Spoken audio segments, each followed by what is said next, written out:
Dubai में पे scale काफ़ी अच्छा है। अगर आप बोलो कि पाकिस्तान के हिसाब से कोई 10 गुना वहाँ पे आपको अच्छी सैलरी मिल रही है, लेकिन वो एक डॉक्टर दुबई में रह के कितना एक पैसा कमा सकता है, like how much is the salary of a doctor in Dubai.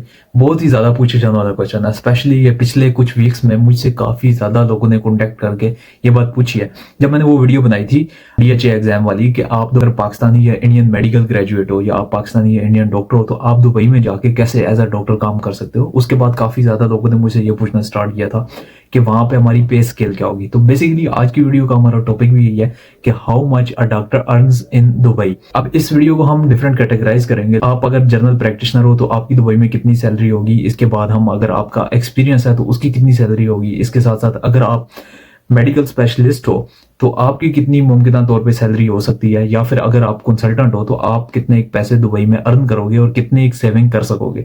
तो ये सारी की सारी चीजें हम इस वीडियो में कवर करेंगे। इससे पहले आपसे एक रिक्वेस्ट करनी है कि अगर आप लोग मेरे चैनल पर न्यू हो तो आप लाजमी तौर पर मेरे चैनल को सब्सक्राइब कर लो, क्योंकि यहाँ पे आपको मजीद मेडिकल के रिलेटेड काफी ज्यादा मवाद मिलने वाला है और उम्मीद है कि आपके लिए हर वीडियो बहुत ही इंफॉर्मेटिव होगी। अगर ये बात कही जाए कि हम अभी से ये नहीं बता सकते कि दुबई में कितनी सैलरी आपकी हो सकती है, तो ये चीज गलत ना होगी, क्योंकि काफी सारे ऐसे फैक्टर्स होते हैं जिनकी वजह से आपकी तनख्वाह या आपकी जो सैलरी है वो बढ़ या कम हो रही होती है। पहले उन फैक्टर्स को जानना बहुत जरूरी है कि किस चीज की बुनियाद पर आपकी तनख्वाह वहां पे बढ़ेगी या किन वजूहात की वजह से आपकी तनख्वाह वहां पे कम हो सकती है। तो सबसे पहला फैक्टर जो इस चीज को काफी ज्यादा इन्फ्लुएंस करता है वो होता है जी आपका एक्सपीरियंस ईयर्स।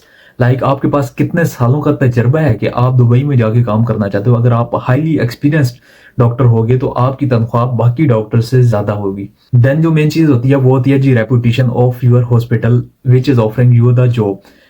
कि आया जो हॉस्पिटल आपको जॉब दे रहा है उसकी रेपुटेशन कैसी है, वहां पे पब्लिक का ट्रस्ट कैसा है, कितने पेशेंट्स आते जाते हैं। अगर तो वहां पे अवाम का बहुत ज्यादा रश लगा रहता है, काफी एक्सपेंसिव हॉस्पिटल है, तो डेफिनेटली बात है कि वो आपको सैलरी अच्छी देंगे। वहीं पे अगर कोई एक अनकॉमन हॉस्पिटल होता है जहां पे पेशेंट्स की तादाद बहुत कम होती है, वहां पे लोगों का ट्रस्ट कम होता है, तो ऐसे हॉस्पिटल में आपकी सैलरी थोड़ी कम रहने वाली है। देन जो चीज मैटर करती है वो होती है जी international experiences. Previous international experiences में क्या चीज होती है कि आप डायरेक्टली पाकिस्तान से उठ के सीधा दुबई नहीं आ रहे, या आप डायरेक्टली इंडिया से उठ के सीधा दुबई नहीं आ रहे, बल्कि आपके पास पाकिस्तान के बाद किसी एक आध और कंट्री का एक्सपीरियंस है।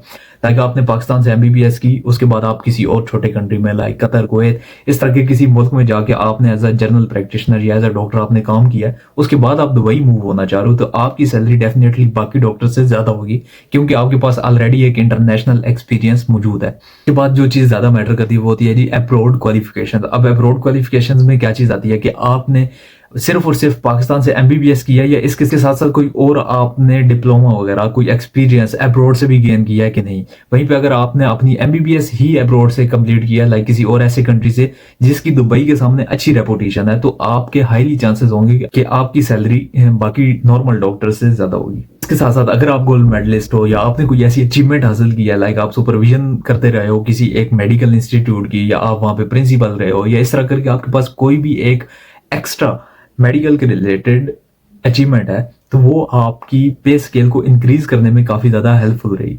क्योंकि हर हॉस्पिटल की ये ख्वाहिश होती है कि हमारे पास जो डॉक्टर है वो बहुत ही एक्सपीरियंस्ड हो, वो वेल नोन डॉक्टर हो, जिसकी ऑलरेडी पब्लिसिटी हो, और वो हमारे पास आके काम करे, तो उसको वो हाई पे ऑफर करने के लिए रेडी हो जाते हैं। इसके बाद जी प्राइवेट और गवर्नमेंट सेक्टर भी काफी मैटर करता है कि आप अगर प्राइवेट में कर रहे हो तो आपकी सैलरी डिफरेंट होगी, जबकि आप गवर्नमेंट में करोगे तो आपकी सैलरी डिफरेंट होगी। तो चलो ये थे कुछ फैक्टर्स जो इसकी वजह से आपकी पे हाई या लो हो सकती है।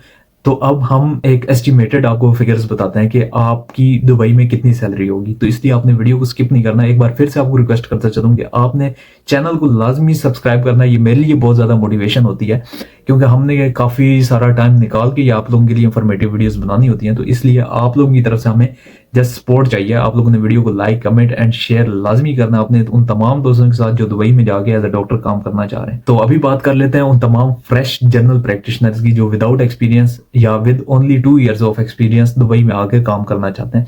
तो उनकी जो सैलरी रहती है वो तकरीबन 8,000 से लेके 14,000 दिरहम तक दुबई में इजिली मिल जाती है। लेकिन आजकल के दिनों में थोड़ी सी सैचुरेशन हाई हो गई है, लाइक काफी ज्यादा डॉक्टर्स पाकिस्तान, इंडिया से दुबई में आके काम करना स्टार्ट हुए हैं।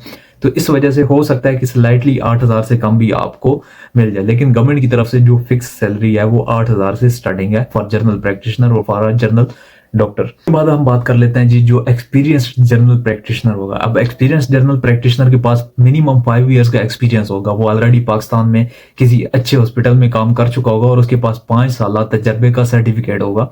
तो उसकी बेस पर उसको जो सैलरी मिलेगी वो होगी करीबन 15,000 से लेके 20,000 दिरहम तक। और इसके बरक्स अगर कोई एक स्पेशलिस्ट आता है जिसने FCPS MD MS वगैरह किया है, तो वो उसके आने पर जो उसकी सैलरी होगी वो तकरीबन 20,000 दिरहम से लेके 50,000 दिरहम तक हो सकती है। तो एक किस्म का तो वो भाई पाकिस्तान के प्रेसिडेंट से भी काफी 4 गुना पैसे ज्यादा कमा रहा होगा। लेकिन उसकी बचत कितनी होगी, एक्सपेंसेस वगैरह क्या है, वो आगे मैं चल के आपको डिस्कस करता हूँ। एक बार पहले आप कंसल्टेंट की सैलरी आप सुन लो। अब जो एक मेडिकल कंसल्टेंट होगा उसकी जो पे होती है दुबई में रहते हुए वो तकरीबन 50,000 दिरहम से लेके 80,000 दिरहम तक उसकी पे रहती है। तो आपको ऑलरेडी मैंने बताया कि ये अमाउंट फिक्स नहीं है, ये हर छोटे छोटे फैक्टर पे डिपेंड करेगी जो ऑलरेडी मैंने स्टार्ट में आपको बताया है। तो वो फैक्टर्स आपने 2 या 3 मरतबा गौर से सुन लेने कि किस किस चीज पे आपने फोकस करना है जिसकी वजह से आपकी जो सैलरी है वो इंक्रीज होगी। और ये सब का सब डिपेंड करेगा आपके उन फीचर्स पे और उसके साथ साथ आपके हॉस्पिटल पे, जिस हॉस्पिटल में आप काम करने जा रहे होगे कि उस हॉस्पिटल में कितने फॉरेनर्स आते हैं चेकअप के लिए, वहां पे डॉक्टर्स की कितनी रिस्पेक्ट की जाती है, तो उस हिसाब से आपको वहां पे सैलरी मिलेगी। दुबई में पे स्केल काफी अच्छा है। अगर आप बोलो कि पाकिस्तान के हिसाब से कोई 10 गुना वहां पे आपको अच्छी सैलरी मिल रही है, लेकिन उसके साथ साथ आपके एक्सपेंसेस बढ़ जाते हैं। अब दुबई एक ऐसा मुल्क है जहां पे इंटरनेशनली पर्सन आते हैं, वो एक टूरिस्ट प्लेस बन चुका है और काफी डिफरेंट कंट्री से वहां पे पीपल आगे शिफ्ट हो रहे हैं। इस वजह से वहां पे एक्सपेंसेस काफी ज्यादा है, वहां पे कॉस्ट ऑफ लिविंग काफी ज्यादा है, वहां पे आपकी ग्रोसरीज, यूटिलिटीज, ये सारी की सारी चीजें वहां पे काफी एक्सपेंसिव है। तो इसलिए आप लोगों ने काफी माइंड में सोच समझ के जाना है कि आपकी वहां पे इतनी सैलरी होगी, इतना एक्सपेंस आएगा। उसके बाद आपने अपने सेविंग्स भी करनी है, क्योंकि आपने वहीं का वहीं नहीं रह जाना। आपने दुबई जाना है तो वहीं का वहीं नहीं रह जाना, बल्कि आपने सेविंग्स करके वापस अपने कंट्री में आने की कोशिश करनी है और वहां पे एक अच्छा सा अपना प्राइवेट हॉस्पिटल बनाओ। दुबई से इतना पैसा कमा के सेविंग्स करो और उसकी बेस पे आप अपना पाकिस्तान या इंडिया जाके अपना एक प्राइवेट सेटअप रन करो। उसका ये फायदा होगा कि आपका बिजनेस आपके एक असासा बन जाएगा, वो आप लाइफ टाइम के लिए आप उसका इस्तेमाल कर सकोगे। लेकिन जो जॉब होगी आपकी दुबई में वो तब तक है जब तक आप हॉस्पिटल्स में जाके काम करोगे। तो इसलिए आपने जो भी स्टेप लेना है बहुत ही ज्यादा सोच समझ कर स्टेप लेना है, ताकि आपको बाद में कोई पछतावा ना हो। उम्मीद है आपको वीडियो अच्छी लगी होगी। अगर तो अच्छी लगी है और वाकई आपके लिए ये वीडियो इंफॉर्मेटिव थी तो आपने वीडियो को लाइक, कमेंट एंड शेयर लाजमी कर देना और अपने तमाम दोस्तों के साथ शेयर करना है जो इस पाथवे के लिए जाना चाह रहे हैं। उम्मीद है वीडियो अच्छी लगी होगी। लगी है तो लाइक, कमेंट, शेयर, सब्सक्राइब करना मत भूलो। मिलते हैं इंशाल्लाह नेक्स्ट वीडियो में, तब तक के लिए दुआ में याद रखिएगा आपने भाई डॉक्टर हमजा फराज को। Good bye.